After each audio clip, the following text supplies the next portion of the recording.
যুক্ত হচ্ছেন সহকর্মী সিফাত শাহরিয়ার। সিফাত, আপনার কাছে জানতে চাই, আন্দোলনের পরবর্তী কর্মসূচির ব্যাপারে কিছু জানতে পেরেছেন কিনা, ছাত্ররা কিছু জানিয়েছে কিনা?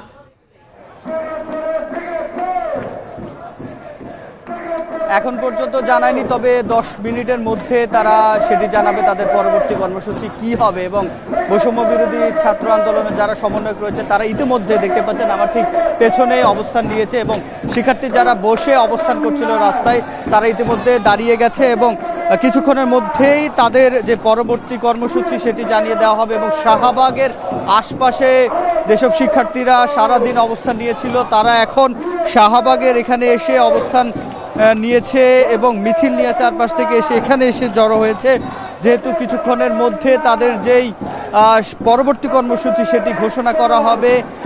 এবং তারা যেটি বলেছে, আজকে যেহেতু আপিল বিভাগ একটি আদেশ দিয়েছে, সেই আদেশের প্রতিক্রিয়া স্বরূপ তারা যেটি জানিয়েছে যে আপিল বিভাগ যে আদেশের দিক এবং আদালতের কোনো রায় সেটি তারা আসলে সেদিকে তাকিয়ে নেই, তাদের আন্দোলনে সেই প্রভাব পড়বে না বলে তারা মনে করছেন। তারা যেটি বলছেন যে সরকারের উচ্চ মহল থেকে কিংবা সরকারের নির্বাহী বিভাগ থেকে যদি তাদেরকে কোনো তাদের যে এক দফা দাবি সেটি মেনে নেওয়ার বিষয়ে কোনো আশ্বস্ত করেন কিংবা সংসদে আইন পাশ করার বিষয়টি নিশ্চিত করে, তাতেই তারা আন্দোলন থেকে মাঠ থেকে তারা পড়া টেবিলে ফিরবেন, এমন কথাই তারা বলছেন। এবং দেখতে পাচ্ছেন তারা প্রস্তুতি নিচ্ছে, তাদের যে সমন্বয়করা তারা ইতিমধ্যে প্রস্তুতি নিচ্ছেন মঞ্চে, এবং কিছুক্ষণ পরে জানা যাবে মূলত তারপরে আগামীকাল কিংবা তারপরে কবে তাদের যে আন্দোলন সেই আন্দোলনের পরবর্তী কর্মসূচি কি হবে। এবং আজকে সারাদিন এখন পর্যন্ত 9 ঘন্টা হয়ে গেল, সেই সকাল বলা যায় সে 10টার থেকেই শুরু হয়েছে। কেন্দ্রীয় গ্রন্থাগার থেকে ঢাকা বিশ্ববিদ্যালয় এবং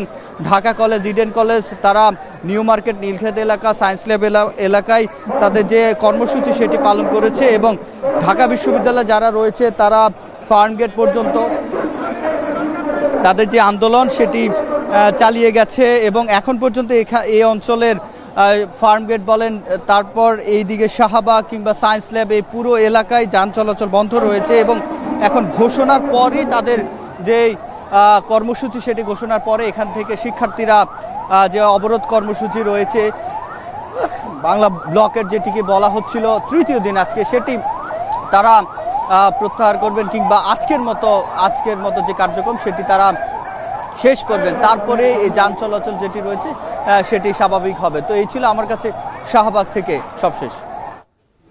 সিফাত, আপনি থাকুন সেখানে। পরবর্তীতে বৈষম্য বিরোধী ছাত্র আন্দোলনের পরবর্তী কর্মসূচি জানার জন্য আমরা আবারও যুক্ত হব আপনার সঙ্গে।